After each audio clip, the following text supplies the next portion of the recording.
বরিশালের দক্ষিণ প্রান্ত ছুঁয়ে যখন বরগুনার দিকে নদী মোড় নেয়, তখন এক জায়গায় নদীর পাড়টা হঠাৎ করেই প্রশস্ত ও নীরব হয়ে আসে।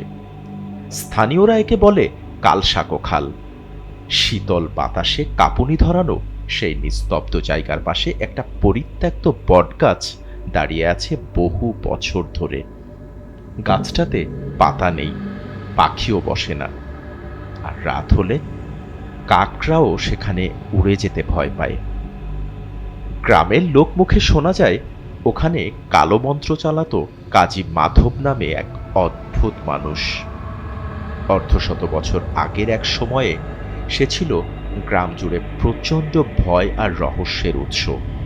তার বাড়ি ছিল নদীর ধারে, বটগাছের ঠিক পাশেই।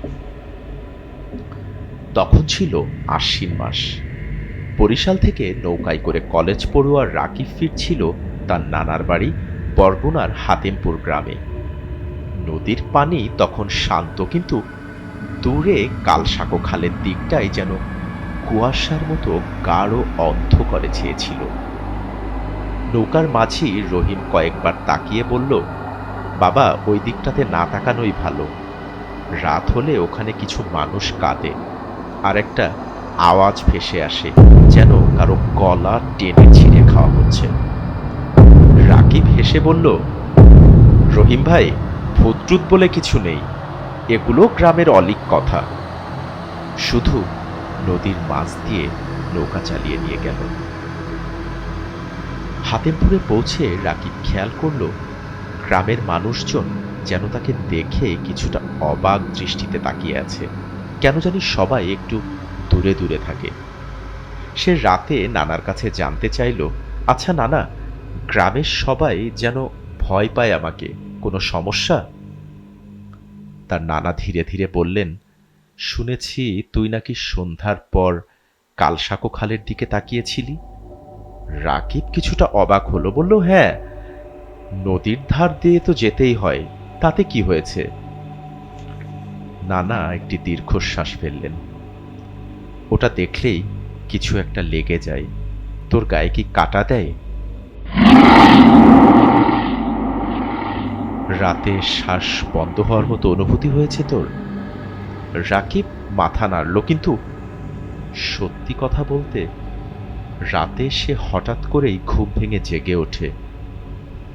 বুকের উপর হঠাৎ ভারী কোনো চাপ অনুভব করে, যেন কেউ বসে আছে তার বুকের উপর। ঘরের কোণ থেকে শোনা যায় শুকনো পাতার মতো খসখস শব্দ। বাইরে গ্রামের কুকুরগুলো হাউ মাউ করে চিৎকার করে ওঠে। এরপর দ্বিতীয় রাতের ঘটনা। গভীর রাতে রাকিব দরজার পাশে একটি আওয়াজ শুনল, যেন কেউ নরম গলায় বলছে, এসো, কালসাকো তোমাকে ডাকছে। রাকিবের শরীর যেন জমে গেল। দরজা খুলে দেখল কেউ নেই, কিন্তু বাইরে উঠোনে মাটির উপর কাদার মতো ভেজা ভেজা পায়ের ছাপ। ছাপগুলো বাড়ির পেছনের জঙ্গল পেরিয়ে সরাসরি নদীর দিকে চলে গেছে। পরদিন সকালে রাকিবের মা ও নানা অবাক হয়ে দেখল রাকিবের ডান বাহুতে অদ্ভুত কালো দাগ, যেন কেউ আঙ্গুল দিয়ে আঁকড়ে ধরেছে। গ্রাম্য ডাক্তার এসে ভয় পেয়ে বলল, এটা মানুষের দাগ নয়, বরং যে দাগ দেখা দেয় সে দেখা দেয় না। গ্রামের প্রবীণরা সিদ্ধান্ত নিল রাকিবকে নিয়ে যেতে হবে মোল্লা আতিকের কাছে। তিনি নাকি বরগুনা বরিশাল জুড়ে কালো মন্ত্র ভাঙার জন্য বিখ্যাত। সন্ধ্যার আগেই রাকিবকে নিয়ে মোল্লা আতিকের টিনের ঘরে পৌঁছানো হলো। ভেতরে ধূপের গন্ধ, দেয়ালে তন্ত্রমন্ত্রের চিহ্ন চারিদিকে। মোল্লা রাকিবকে একবার দেখেই বললেন, ওর পেছনে যে এসেছে সে মানুষ নয়, সে কাজী মাধব, যে কালোবিদ্যার মাধ্যমে মানুষের আত্মা বন্দী করে রাখত কালসাকো বটগাছের নিচে। রাকিব অবাক হয়ে গেল, কিন্তু সে তো বহু বছর আগেই মারা গেছে।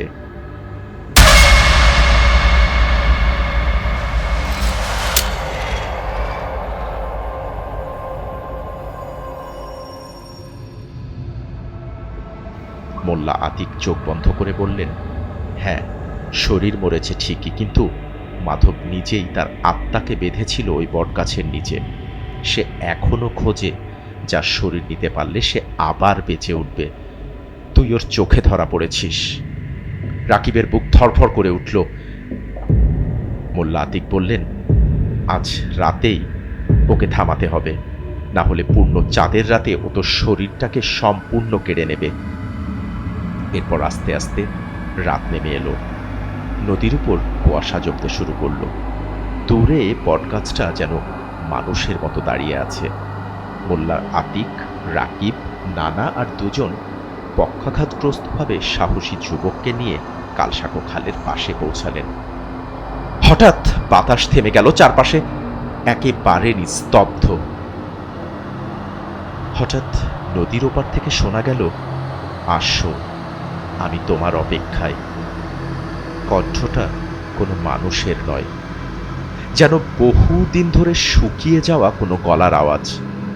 রাকিবের পা নিজের অজান্তেই এগোতে শুরু করলো বটগাছের দিকে। মোল্লা আতিক চিৎকার করলেন, পেছনে তাকাসটা, চোখ বন্ধ করে থাক। রাকিব চোখ বন্ধ করল, কিন্তু কানে ভেসে এলো ঠান্ডা নিঃশ্বাস, বরফের মতো ঠান্ডা। কেউ রাকিবের কাঁধে হাত রেখেছে। রাকিব ঠান্ডায় কেঁপে উঠল, তুই আমার, তোর শরীর আমার। মোল্লা আতিক মাটি থেকে লালচে রঙের একটি গুঁড়ো ছিটিয়ে দিলেন। চারপাশে হঠাৎ আগুনের মতো আলোর বৃত্ত তৈরি হলো। আলোতে দেখা গেল এক ছায়া মূর্তি, পাতলা লম্বা, গায়ে ছেঁড়া কাপড়, চোখ দুটো অস্বাভাবিক রকমের হলুদ। ছায়াটা বটগাছের গুড়ি থেকে বেরিয়ে রাকিবের দিকে এগিয়ে আসছে। মোল্লা আতিক দোয়া পড়তে লাগলেন, যে শক্তি আলোর বিপরীতে দাঁড়ায়, আলোর জ্যোতিকে সে বিলীন হোক। এরপর ছায়াটা হঠাৎ থেমে গেল। তারপর পুরুষের মতো গর্জন করে বলল, আমি মরে গিয়েও মরিনি, আমার আত্মা বিক্রি করেছি, আমার দেহ চাই।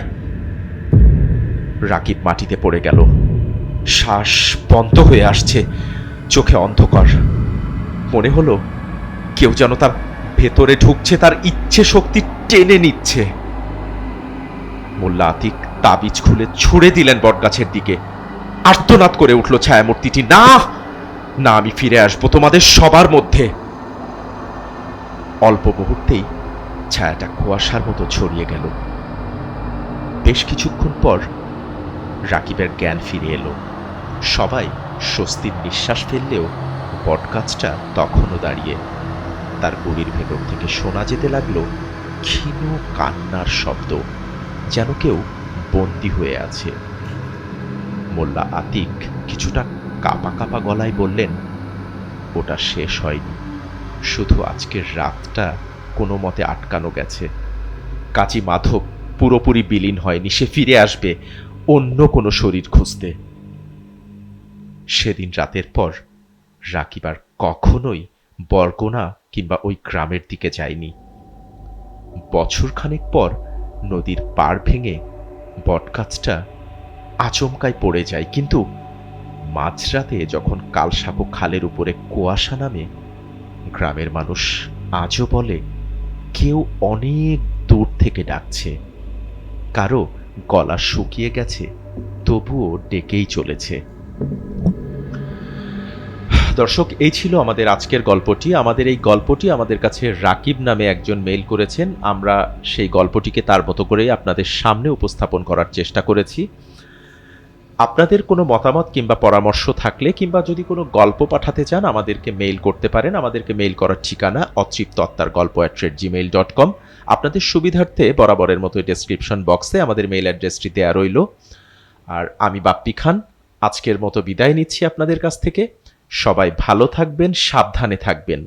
আর হ্যাঁ, ভুলেও কেউ বটগাছের দিকে সন্ধ্যার পর যাবেন না। শুভরাত্রি।